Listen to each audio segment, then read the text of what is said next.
뉴스타트 3부로 이어갑니다. 이란이 이스라엘을 향해 탄도미사일 180발을 발사하는 대규모 공습을 감행했습니다. 사실상 이스라엘 전역을 겨냥한 공격이었는데 방공망에 대부분 요격돼 큰 피해는 없는 것으로 파악됐습니다. 먼저 김도원 기자입니다. 조용한 밤거리에 요란한 공습 경보가 울립니다. 이란이 발사한 탄도미사일을 향해 이스라엘의 방공망이 쉴 새 없이 요격 미사일을 쏘아 올립니다. 이날 이스라엘로 날아온 미사일은 180여 발. 텔아비브와 예루살렘은 물론 북부 항구 도시 하이파까지 사실상 이스라엘 전역이 공습 대상이었습니다. הירי מאיראן עלול להיות בהיקף רחב. היצמדות להנחיות פיקוד העורף תציל חיים. 이란도 탄도미사일 수십 발로 이스라엘을 공격했다고 공식 확인했습니다. 이란 매체는 미사일이 이스라엘의 군기지 3곳을 겨냥했으며 80%가 목표물에 명중했다고 주장했습니다. 반면 이스라엘군은 미사일 대부분을 요격했으며 중부와 남부 지역의 일부가 낙하했다고 밝혔습니다. 이번 공격으로 이스라엘에서는 2명이 경상을 입은 외에 큰 인명피해는 없는 것으로 파악됐습니다. 다만 요르단강 서안 지구에서 팔레스타인 주민 1명이 파편에 맞아 숨진 것으로 전해졌습니다. YTN 김도원입니다. 이란은 이번 탄도미사일 발사에 대해 하마스와 헤즈볼라 수장의 죽음에 대한 보복이라고 규정을 했습니다. 이스라엘은 후과가 따를 것이라며 보복을 예고하면서 중동 전쟁 위기가 한층 고조되고 있습니다. 계속해서 황보선 기자입니다. 이란 수도 테헤란. 광장에 모인 시민들은 잔치 분위기입니다. 이란이 후원하는 무장정파 하마스와 헤즈볼라의 깃발을 흔들며 환호합니다. 이스라엘을 향해 미사일을 쐈다는 소식을 들은 겁니다. بسیار بسیار خوشحالیم. تمام این شب‌ها منتظر همچون روزی بودیم و هیچ غمی نداریم. اگر مورد حمله اسرائیل قرار بگیریم ما وایسادیم پای جایمون. 이란 혁명 수비대는 성명을 내고 이번 미사일 발사를 죽음을 보복한 것으로 규정했습니다. 이란 국영TV도 같은 입장을 전했습니다. 이스라엘의 공격으로 폭사한 하마스 수장 이스마일 하니에, 헤즈볼라 수장 하산 나스랄라, 이란 혁명 수비대 작전부사령관 아바스 닐포르샤를 일일이 거명한 이유입니다. بسم الله الرحمن الرحیم انا من المجرمین منتقمون امت بزرگ اسلامی. 이스라엘은 재보복을 예고했습니다. 이번 미사일 발사에 후과가 따를 것이다. 보복 계획이 있으니 시간과 장소를 선택해 행동하겠다고 밝혔습니다. אנחנו נמצאים במוכנות גבוהה בהגנה ובהתקפה. אנחנו נגן על אזרחי מדינת ישראל. 이란 유엔 대표부는 이란은 이스라엘의 테러 행위에 합법적이고 정당하게 대응했다며 주변 국가들은 시원주의 정권과 결별하는 것이 좋을 것이라고 경고했습니다. YTN 황보선입니다. 조 바이든 미국 대통령은 이란이 이스라엘을 향해 대규모 탄도미사일을 발사한 것과 관련해 공격은 격퇴됐고 효과를 거두지 못했다고 말했습니다. 바이든 대통령은 백악관 허리케인 대책 회의에 앞서 이란 공격을 막아낸 건 이스라엘군과 미군의 능력을 보여주는 증거라며 이같이 밝혔습니다. 그러면서 분명히 말하는데 미국은 이스라엘을 완전히 지지한다고 강조했습니다. 바이든 대통령은 이스라엘을 공격한 이란에 대한 대응을 묻는 말에는 현재 활발하게 논의 중이며 지켜봐야 한다고 말했습니다. 그러면서 네타냐후 이스라엘 총리와 대화할 것이라고 밝혔지만 시점은 언급하지 않았습니다. 바이든 대통령은 네타냐후 총리와 이야기를 할 것이며 자신의 메시지는 최종적인 결론이 어떻게 내려질지에 따라 달라질 거라고 덧붙였습니다. 네, 이란의 이스라엘에 대한 대규모 탄도미사일 발사와 관련해 유엔 안전보장이사회가 긴급 소집됐습니다. 유엔 안보리는 미국 뉴욕 유엔 본부에서 현지 시간 2일 오전, 우리 시간으로 오늘 밤 긴급 회의를 열 계획입니다. 이와 관련해 안토니오 구테우스 유엔 사무총장은 성명을 내고 중동 지역에서 절대적으로 휴전이 필요하다고 강조했습니다. 이스라엘의 경제 중심지 텔아비브에서 테러로 의심되는 총격과 흉기 난동 사건이 벌어져 최소 6명이 숨지고 9명이 다쳤습니다. 현지 시간 1일 저녁 이란의 미사일 공격이 있기 직전 텔아비브 남부 야파 지역에서 무장교한 2명이 경전철 승객들을 향해 총을 쏘고 흉기를 휘둘렀습니다. 이들은 범행 뒤 달아나다 무기를 사용한 경찰과 시민들에게 사살됐습니다. 배후를 자처하는 단체는 아직 나타나지 않았지만 극우 강경파인 베잘렐 스모트리치 재무장관은 이들이 요르단강 서안지구 출신 팔레스타인 주민들이라고 주장했습니다. 이스라엘과 이란 간의 무력 충돌의 영향으로 미국 뉴욕 증시의 주요 지수가 일제히 하락했습니다. 뉴욕 증시에서 다우 지수는 전날보다 0.41% 하락했고 S&P 500 지수도 0.93% 내렸습니다. 기술주 중심의 나스닥 지수는 1.53% 빠지며 18,000선을 내줬습니다. 다우와 S&P 500 지수는 전날 역대 최고 기록을 새로 쓰며 동반 상승세를 이어가는 듯 보였지만 예상치 못한 중동발 긴장 고조에 원유 공급 차질에 따른 유가 급등 우려까지 겹치면서 뒷걸음질했습니다. 네, 국제 유가는 한때 5% 넘게 폭등했습니다. 뉴욕 상업거래소에서 서부 텍사스산 원유는 전 거래일보다 1.66달러, 2.44% 급등한 배럴당 69.83달러의 거래를 마쳤습니다. 서부 텍사스산 원유 가격은 장중 5.53% 오르면서 높은 수준의 불안감을 보였습니다. 브렌트유도 전장보다 1.86달러, 2.59% 뛴 배럴당 73.56달러에 마감을 했습니다. 국제유가는 이란이 이스라엘을 타격하면서 전면전으로 확대될 수 있다는 공포심이 커지며 가격이 크게 오른 것으로 분석됩니다.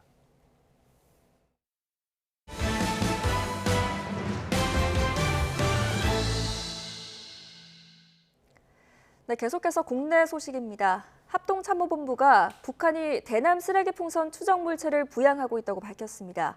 합참은 풍선이 경기 북부와 수도권으로 이동할 가능성이 있다며 적재물 낙하에 주의하고 떨어진 풍선은 접촉하지 말고 군이나 경찰에 신고해달라고 당부했습니다. 북한의 풍선 부양은 지난달 22일 이후 열흘 만입니다. 서울시와 경기도도 북한 쓰레기 풍선 관련 안전 문자를 발송하고 야외 활동 시 주의해달라고 설명했습니다. 윤석열 대통령이 오늘 저녁 추경호 원내대표 등 국민의힘 원내 지도부와 여당 소속 국회 상임위원장, 상임위 간사단을 용산 대통령실로 초청해 만찬을 함께합니다. 여권 관계자들은 다음 주 시작하는 국정감사를 앞두고 대통령실이 원내 지도부 등을 격려하는 자리로 안다고 밝혔습니다. 다만 원외인 한동훈 대표는 참석 대상이 아닌 것으로 알려졌습니다. 정치권 일각에선 만찬 자리에서 대통령 제2요구권 행사를 앞둔 김건희 여사 특검법 등 현안에 대한 논의가 나올 수 있다는 관측도 있습니다. 국회 법제사법위원회가 오늘 쌍방울 대북송금 의혹 사건을 수사했던 박상용 수원지검 부부장 검사의 탄핵소추 사건 조사를 위한 청문회를 진행합니다. 이 자리에선 대북송금 사건 수사 당시 검찰의 진술 조작과 회유가 있었다고 주장하는 야당과 민주당 이재명 대표를 수사했다는 이유만으로 보복 탄핵을 추진하는 거라는 여당 주장이 부딪힐 것으로 보입니다. 법사위가 현직 검사의 탄핵소추 사건 조사를 이유로 청문회를 여는 건 과거 김건희 여사의 코바나 콘텐츠 협찬 의혹 수사 등을 지휘했던 김영철 검사 탄핵 청문회에 이어 두 번째입니다. 네, 오늘 열리는 주요 재판 살펴보겠습니다. 부동산 PF 대출 과정에서 3천억 원대 회사 돈을 횡령한 전 BNK 경남은행 투자금융부장 이모 씨의 항소심 첫 공판이 오늘 오후 3시 반에 열립니다. 이 씨는 지난 14년간 PF 대출 업무를 담당하면서 대출금과 원리금, 상환자금 수천억 원을 빼돌린 혐의로 1심에서 징역 35년과 추징금 159억 원을 선고받았는데요. 초기 금융당국 조사 과정에서는 500억 원대 횡령 사건으로 적발이 됐지만 검찰 수사 과정에서 횡령 규모가 3천억 원 이상으로 드러났습니다. 회원 4천여 명을 보유한 국내 마약 쇼핑 사이트의 판매상과 공급책 일당이 오늘 오후 2시 1심 선고를 받게 됩니다. 이 씨 등은 IP 추적이 어려운 다크웹 사이트에서 대마와 코카인 등 8억 6천만 원대 마약을 유통한 혐의로 재판에 넘겨졌습니다. 오늘 오전 10시 송영길 소나무당 대표가 정당법과 정치자금법 위반 혐의 재판에 출석합니다. 송 대표는 2021년 민주당 전당대회에 앞서 동료 의원들에게 돈봉투를 건네고 외곽 조직을 통해 불법 정치자금 7억 6천여만 원을 수수한 혐의로 재판을 받고 있습니다. 네, 오후 3시에는 대사관 직원에게 부당한 지시를 한 혐의로 1심에서 벌금형을 선고받은 정재남 전 주 몽골 대사의 항소심 재판이 시작됩니다. 정 전 대사는 현지 의류업체의 청탁을 받고 불허 판정이 난 몽골인 비자를 발급하도록 강요한 혐의로 1심에서 벌금 600만 원을 선고받았습니다. 서해와 남해 풍랑주의보가 내려지는 등 바다 날씨가 거칠어지면서 밤사이 선박 사고가 잇따랐습니다. 해경은 실종된 사람들을 찾기 위해 밤샘 수색 작업을 벌였습니다. 홍민기 기자입니다. 어둠이 깔린 바다 한가운데 배 한 척이 뒤집혀 있습니다. 해경 경비 함정은 바다 위로 조명을 쏘며 실종자를 찾습니다. 어제 저녁 7시 20분쯤 전남 여수시 삼산면 소거문도 북동쪽 해상에서 4명이 타고 있던 4톤급 어선이 뒤집혔습니다. 선원 3명은 출동한 해경에 곧바로 구조됐지만 선장 A씨는 발견되지 않았습니다. 배 내부를 수색한 해경은 A씨가 발견되지 않자 해군 조명탄과 민간 어선의 도움을 받아 밤새 수색을 이어갔습니다. 구조된 선원들은 높아진 파도에 A씨가 통신기로 도움을 요청하다 배가 갑자기 뒤집혔다고 진술한 것으로 전해졌습니다. 어제 오후 6시쯤엔 경남 창원시 진해구 잠도 앞바다에서 9,000톤급 화물선과 4톤급 낚싯배가 부딪혔습니다. 낚싯배는 충격 직후 침몰하기 시작했고 배에 타고 있던 선장과 선원 등 모두 12명이 근처를 지나던 어선과 해경에 구조됐습니다. 오후 4시쯤엔 제주시 추자면에 속한 횡간도 인근 해상에서 0.9톤짜리 어선이 침수되는 사고도 일어났습니다. 어선에는 위치 발신 장치가 설치돼 있지 않았는데 해경은 해양수산부 스마트폰 앱을 통해 위치와 구조 요청을 보내도록 해 배에 탔던 2명을 모두 구조했습니다. 어제 오후 5시 10분쯤 제주도 서귀포시 해안가에 있는 이른바 선녀탕 근처에선 낚시꾼 2명이 파도에 휩쓸리는 사고가 났습니다. 이 사고로 구명조끼를 입지 않고 있던 1명이 실종돼 해경 등이 수색에 나섰지만 높은 파도 탓에 어려움을 겪었습니다. 기상청은 밤사이 제주 남부와 동부 앞바다, 남해 서부 동쪽 먼바다 등에 풍랑주의보를 발효하고 주의를 당부했습니다. YTN 홍민기입니다.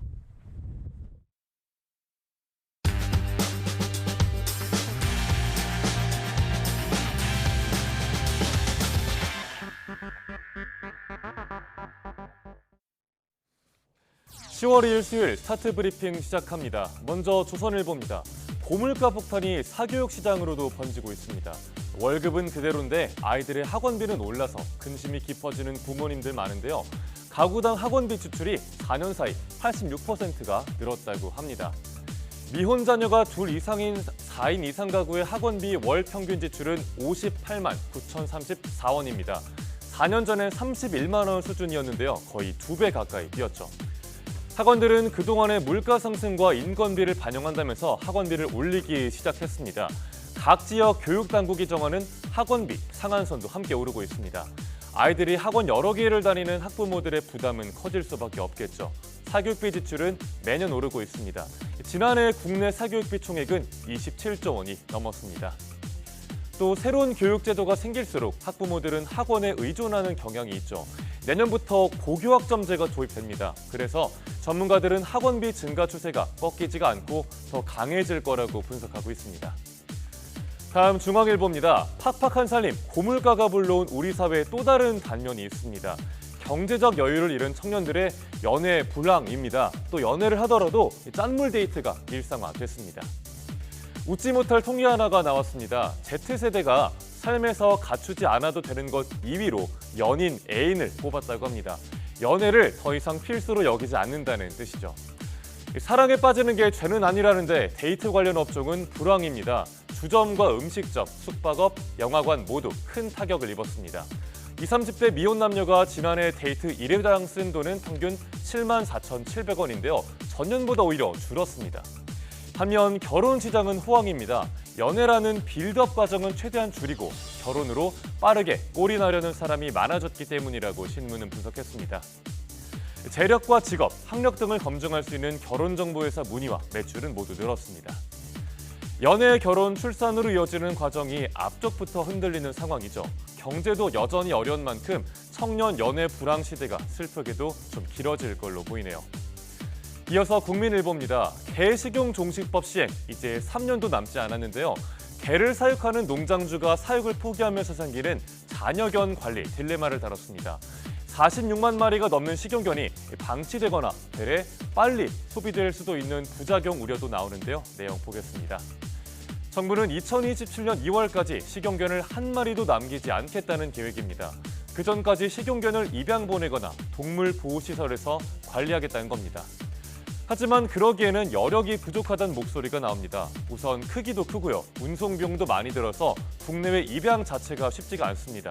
또 기존의 유기견 보호시설도 이미 부족한데 자녀견까지 수용할 공간이 마땅치가 않다는 거죠. 육견업계는 마리당 최대 60만 원 정도인 보상 규모와 정부의 소통 모두가 부족하다는 입장입니다. 개식용 종식법을 바라보는 정부와 육견협회, 동물보호단체 입장이 각기 다른 상황인데요. 안타까운 생명이 희생되지 않도록 또 피해를 보는 이들이 없도록 머리를 맞댈 필요가 있어 보입니다. 다음 기사입니다. 인기 상품을 선점한 뒤에 비싸게 파는 리셀, 즉 되팔이 행위가 오픈마켓에서 판을 치고 있습니다. 콘서트 티켓을 몇 배나 올려서 파는 암표상이랑 다를 바가 없다는 불만이 나오는데요. 어떤 식으로 이루어지고 있는지 한번 보겠습니다. 네, 프로야구 팬이라면 익숙하실 듯 합니다. 인기 캐릭터 컬래버레이션 상품, 응원 방망이와 유니폼입니다. 각각 정가가 12,000원, 또 58,000원 정도인데요. 85,000원인데요. 보시면 약 10만 원, 그리고 56만 원이 넘는 가격에 네이버 오픈마켓에 올라와 있습니다. 이런 고가의 되팔이 어제 오늘 일이 아니죠. 디지털 기기는 물론이고요. 작년 먹태깡 품귀 사태도 기억하실 겁니다. 또 기존의 중고거래 플랫폼이 아닌 쿠팡과 네이버 등 대형 오픈마켓에서 이런 악덕 리셀이 횡행하고 있습니다. 네이버 스마트 스토어 판매자는 지난해 57만 명이었습니다. 2019년에 26만 명이었는데요. 2배 가까이 증가한 겁니다. 하지만 업체들은 악성 되팔이 판매자들을 사실상 방관하고 있습니다. 제재할 뚜렷한 규정이 없어서 규제가 어렵다는 겁니다. 아마존 등 해외 플랫폼은 정가보다 비싸게 되파는 거래를 일정하게 제한하고 있다고 하는데요. 국내 소비자들의 불만이 큰 만큼 앞으로 악덕 되팔이 행위가 바뀔 수 있을지 지켜봐야겠습니다. 마지막 세계일보입니다. 이번에는 암표 되팔이 이야기를 해보겠습니다. 배우 변우석 씨의 팬미팅 표가 7만 원대짜리인데 무려 235만 원에 올라오는 등 매크로 프로그램을 사용한 암표 거래가 도를 넘어서 기승을 부리고 있습니다. 한 중고거래 사이트에 올라온 콘서트 티켓입니다. 정가가 10만 원 정도인데요. 100만 원에 올라와 있죠. 이렇게 정가의 몇 회로 되팔아서 많게는 1억 원 상당의 수익을 올린 암표사범 7명이 경찰에 검거됐습니다. 이명훈 콘서트표는 18만 원짜리가 80만 원에, 또 나훈아 콘서트표는 14만 원짜리가 50만 원에 거래되기도 했다고 합니다. 암표 시장 규모는 빠르게 커지고 있습니다. 2020년에는 신고 건수가 355건이었는데요. 2022년엔 4,224건, 무려 2년 사이에 11배가 급증했습니다. 또 프로스포츠 암표 신고 건수도 3년 동안에 8배가 뛰었습니다. 하지만 제대로 사후 조치가 된 건 0건입니다. 암표를 산 본인이 신고를 해야 하는 구조인데 이게 쉽지 않을 거란 지적이 나오죠. 결국 티켓에 웃돈을 사고 파는 행위 자체를 막아야 한다는 목소리가 힘을 얻고 있습니다. 문체부는 관련 규정을 적극 검토하겠다고 했는데요. 암표 거래가 근절될 수 있을지 역시 지켜봐야겠습니다. 10월 2일 아침 신문 살펴봤습니다. 지금까지 스타트 브리핑이었습니다.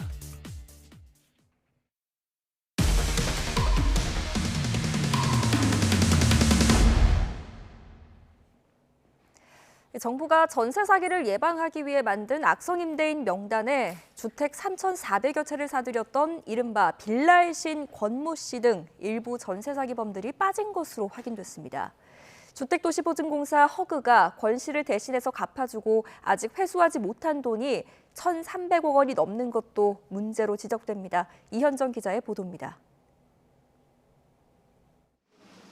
서울 오류동에 있는 아파트. 이른바 빌라의 신으로 불리는 권모 씨가 소유했던 주택입니다. 현재는 경매에 넘어갔는데 세입자는 보증금을 돌려받지 못해 집을 떠나지 못하고 있습니다. 권 씨와 공범은 이런 식으로 주택 3,400여 채를 사들여 전세 사기를 벌였습니다. 피해자는 300여 명에 달하는 것으로 추정됩니다. 주택도시보증공사 허그는 이 같은 피해 재발을 막기 위해 상습적으로 보증금을 떼먹은 전력이 있는 악성 임대인의 명단을 공개하고 있습니다. 하지만 빈틈이 있었습니다. 집주인이 악성 임대인인지 직접 확인할 수 있는 사이트입니다. 이름을 치면 인적 사항은 물론 떼먹은 보증금 액수와 기간까지 상세하게 보여주는데 정작 빌라이신 권모 씨의 이름을 검색해 보면 아무것도 나오지 않습니다. 악성 임대인 명단을 공개하도록 한 주택도시기금법 개정안이 시행된 건 지난해 9월. 이보다 앞서 허그가 보증금을 대신 갚아준 경우는 공개 대상이 아니기 때문입니다. 이에 따라 권 씨뿐 아니라 허그가 3번 이상 보증금을 대신 갚아준 전세보증 다주택 채무자 상위 10명 가운데 6명은 조회되지 않았습니다. 계약하는 데 굉장히 중요한 결정적인 이유가 되죠. 집이 뭐 3,000채 이상 갖고 있다고 하는데 악성 임대인 리스트에 안 뜬다는 것 자체가 말이 안 된다고 생각하거든요. 임차인들은 명단을 믿고 계약하는 만큼 보완책이 필요하다는 지적이 나옵니다. 실질적으로 임차인 보호에 초점을 맞춰서 제도의 취지에 달성이 되도록 국가 재원을 좀 더 효율적으로 쓸 필요가 있다고 생각합니다. 이뿐 아니라 허그가 권 씨 대신 갚아준 보증금 1,350억 원 가운데 회수한 금액은 34억 원, 단 3%에 불과한 상황.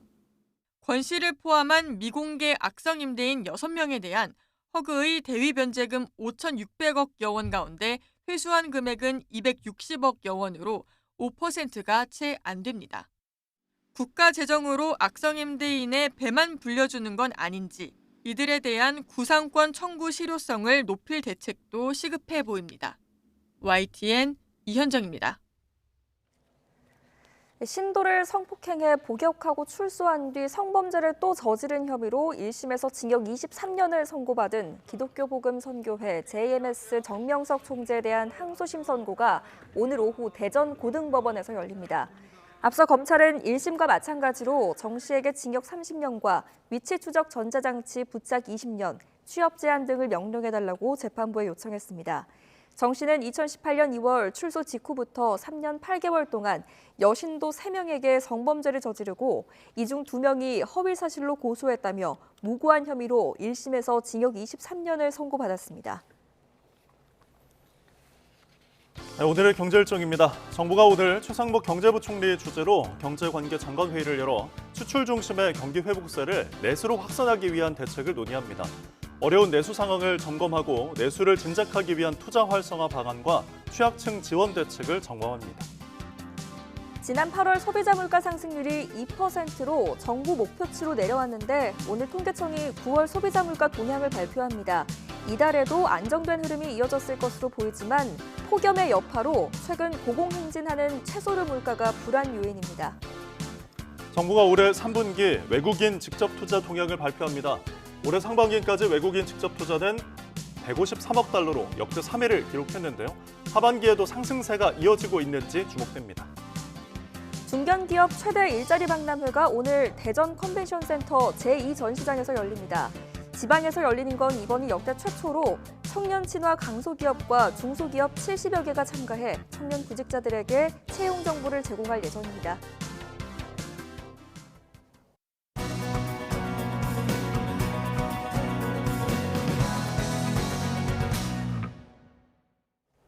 최신 경제 소식을 빠르고 친절하게 전해드립니다. 스타트 경제, 오늘은 석병훈 이화여대 경제학과 교수와 함께하겠습니다. 교수님 어서 오십시오. 네, 어서 오십시오. 자, 최근에 금배추라고 할 정도로 배추값이 굉장히 많이 올라서 장볼 때마다 서민들의 한숨이 깊어지고 있는데 지금 이 금대열에 합류하는 채소들이 좀 눈에 보이는 것 같더라고요. 예, 그렇습니다. 지금 깻잎, 상추, 오이, 고추 등의 가격도 급등하고 있기 때문입니다. 예. 어제 기준으로요, 농수산식품유통공사 가격 정보에 따르면 깻잎은 100g당 평균 소매 가격이 지난달 하순 3,514원이 되었어요. 2개월 전보다 약 1,000원이나 오른 것으로 나타났습니다. 실제로 지난 30일 기준 서울 시내 대형 마트에서는요, 깻잎 10장들이 상품을 보면 한 장에 179원이나 받는 이런 역대 최고 수준의 가격이 되었습니다. 예. 그리고 지금 깻잎뿐만 아니라요, 상추 같은 경우도 지난달 하순 가격이 100g당 2,526원으로요, 1년 만에 46% 상승을 했고, 그다음에 오이도 10개당 14,942원으로 1년 만에 16%, 풋고추는 100g당 1,823원으로 1년 만에 15% 상승해가지고 지금 모든 채소들이 가격이 안 오른 게 없을 지경입니다. 네, 그러게요. 보니까 우리 식탁에 정말 필수로 올라오는 식재료들이라 지금 더 걱정인데 지금 김장철도 다가오고 있지 않습니까? 배춧값 상승세도 한번 좀 짚어주시죠. 예, 지난달 하순 배추 한 폭의 평균 가격이 9,581원이었습니다. 이 가격은 지난해 동기간보다 55%나 오른 것이거든요. 그다음에 알배기 배추 같은 경우도 포기당 가격이 5,943원으로 1년 만에 31%나 올랐습니다. 그래서 정부가 지금 배추 가격을 안정시키기 위해서 중국산 배추를 수입을 해서 뭐 수입 김치를 제작하는 업체라든지 이런 곳에다가 납품을 하겠다라고 했는데 이 중국산 배추 물량이 아직 많이 풀리지 못했습니다. 그래서 가격 하락 효과가 나타나지 않고 있기 때문으로 보이고요. 그러다 보니까 대형 마트에 미리 포장 김치까지 선 구매하겠다 하는 수요가 몰렸습니다. 그래서 포장김치 코너라든지 아니면 주요 김치 제조사의 온라인몰에 보면 포기김치 제품은 이미 품절 상태입니다. 그래서 대부분이 배추 일부분을 사용한 썬 배추김치나 열무김치, 총각김치 등 배추 포기김치의 대체품만 지금 팔고 있는 경우고요. 배추 원물 자체도 공급이 부족해가지고 일부 마트에서는 한 명당 배추 3통만 살 수 있다는 구매량 제한까지 하고 있는 실정입니다. 결국 이렇게 채소값이 뭐 높은 줄 모르고 계속 오르는 이유는 아무래도 이번 여름 더위가 굉장히 좀 유난했고 비도 많이 내려서 그 이유 때문이겠죠. 예, 그렇습니다. 지금 폭염과 폭우가 가장 큰 영향을 미친 것으로 보고 있는데요. 예를 들어서 배추 같은 경우는 배추는 18도에서 20도의 그 서늘한 기온에서 잘 자라는 작물입니다. 그런데 여름에 이 고온으로 인해서 고랭지 배추의 생산량도 좋지 않았을 뿐만 아니라요. 9월 초에 전남 지역에 가을 배추를 심었는데 9월 중순까지도 낮 최고 기온이 35도에 육박을 했습니다. 그래서 지금 늦더위에 배추가 자라는데 지장을 받았고요. 또 폭우로 인해서 전남 지역의 재배지 일부가 소실됐기 때문에 농림축산식품부에 따르면 가을 배추 수확량이 지난해보다 2.7% 낮아질 것으로 전망을 하고 있습니다. 다른 작물도 마찬가지고요. 재배지 피해를 입거나 생육 부진을 겪어가지고 유통 물량이 감소했기 때문에 지금 가격이 오르고 있는데 정부는 기온이 떨어지면서 재배 환경이 좋아져가지고 가격이 점차 안정될 것이다라고 지금 낙관적인 전망을 하고 있습니다. 그런데 지금 이상 기온 현상은 지금 지속적으로 계속 생길 것이기 때문에요. 결국 농산물 가격을 안정적으로 관리하기 위해서는 좀 수입을 통해서 가격이 상승했을 때는 공급량을 늘리는 방법이 현재로서는 유일한 해결책이 아닌가 이렇게 보고 있습니다. 네, 뭐 일부 지역 마트에서는 배추를 사기 위해서는 뭐 오픈런을 해야 할 정도다 이런 소리도 나오던데 참 물가가 높아서 이런 또 현상이 나타나는 것 같습니다. 이제 고물가가 아니라 이제 고금리 얘기 좀 해볼게요. 잠시 소강 상태를 보이나 싶었던 가계대출 금리가 다시 오르기 시작했더라고요. 예, 그렇습니다. 지금 대출 금리 같은 경우는 당분간 그게 떨어지기가 어려울 것으로 보고 있습니다. 왜냐하면 미국 연준의 기준금리 인하로 인해서 시장 금리는 지속적으로 하락하고 있지만요. 시중 은행들이 이 지표금리에다가 가산금리를 더해서 우리 대출금리를 산정을 하는데 대출금리를 지속적으로 올릴 것으로 보이기 때문에요. 결국은 가산금리를 지속적으로 올릴 것으로 보이기 때문에 가산금리에다가 지표금리를 합친 대출금리 자체는 크게 변화하지 않을 가능성이 크다 이렇게 보고 있습니다. 지금 우리은행 같은 경우는요. 오늘부터 주담대 금리를 0.1에서 0.2%포인트 올리고요. 전세대출 금리도 0.2%포인트 올릴 예정입니다. 신한은행도 모레부터 신규 주담대 금리를 0.1에서 0.2%포인트, 전세대출 금리는 0.1에서 0.45%포인트 인상할 예정이고요. 국민은행도 모레부터 주담대 전세자금 대출, 신용대출 금리를 모두 다 최대 0.25%포인트까지 인상할 예정입니다. 그리고 그동안 NH농협은행 같은 경우는 상대적으로 금리 인상 속도가 더뎠는데 지난달 24일에 신용대출에 적용되는 우대금리를 0.1에서 0.3%포인트 축소하면서 이것은 금리 인상과 동일한 효과를 내는 것이거든요. 그래서 이런 식으로 지금 가산금리를 계속 인상시킬 가능성이 높다라고 보고 있습니다. 지금 뭐 그래프를 보니까 은행마다 시기와 적용하는 대상이 조금 다른데 이게 지난달에는 조금 가계대출 금리 인상을 좀 자제를 해왔잖아요, 은행들이. 그런데 한 달이 조금 지난 시점에서 다시 올리기 시작하는 이유는 어디에 있을까요? 가을 이사철을 맞이해서 가계대출이 또 다시 빠른 속도로 늘어나고 있기 때문입니다. 사실 5대 은행의 가계대출 잔액을 살펴보면요.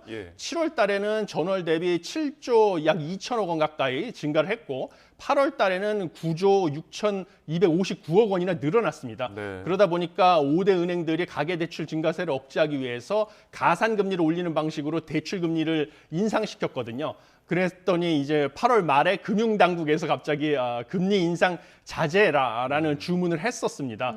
그러니까 이제 대출금리 인상은 멈추고요. 대신에 대출 한도를 축소하거나 대출 조건을 까다롭게 하는 방식으로 대출 문턱을 높여왔었습니다. 그랬더니 이제 관치금융 논란이 제기돼서요. 예. 다시 금융당국에서 자유를 강조하기 시작을 했습니다.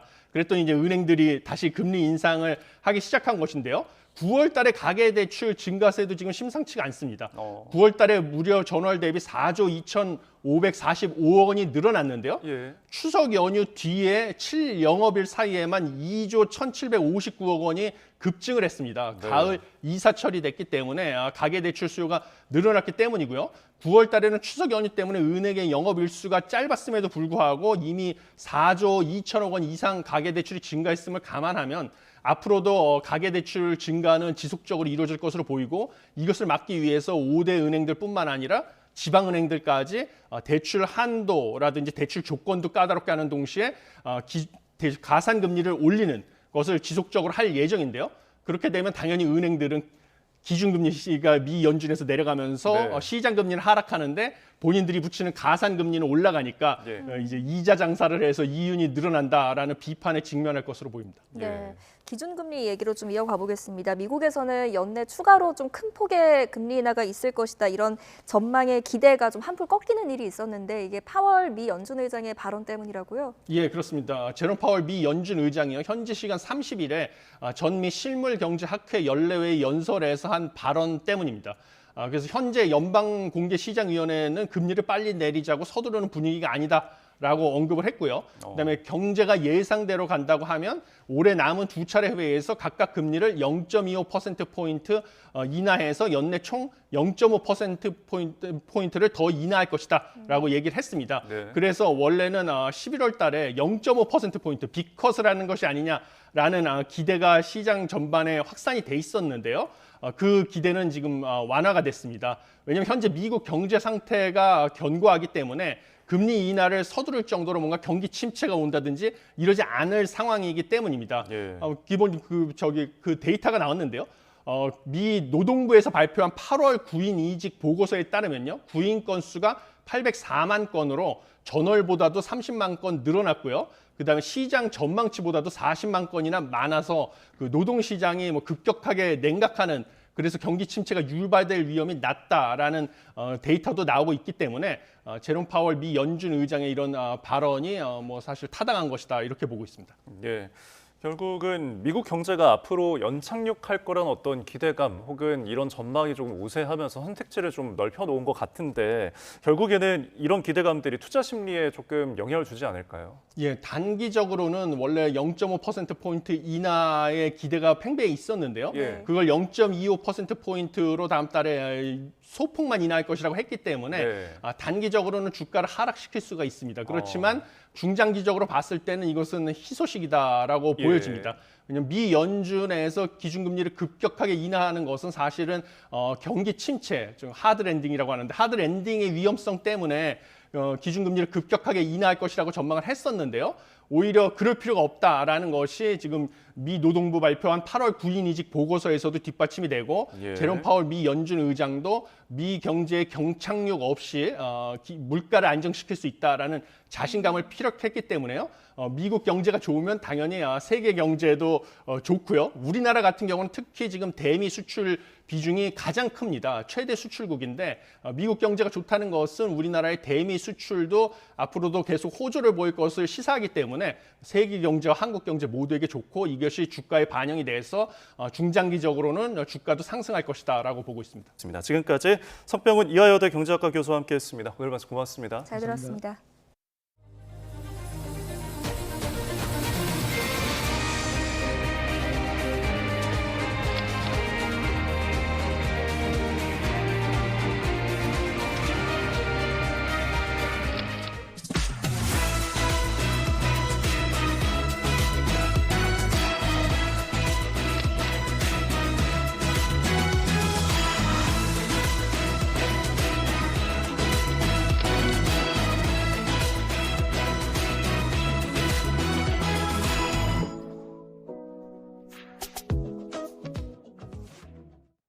네, 지난달 강원도 삼척에서 열릴 예정이던 철인 3종 경기가 폭우로 취소됐습니다. 대회 며칠 전부터 폭우가 예보됐지만 당일 새벽 시작 1시간 반 전에야 취소되고 참가비도 돌려받지 못해서 참가자들의 반발이 거세지고 있습니다. 송세혁 기자입니다. 철인 3종 경기가 열릴 예정이었던 삼척 맹방 해변 일대. 출발 지점과 장비 교체 장소는 대회 이틀 전부터 이미 폭우로 불어난 하천물에 잠겼습니다.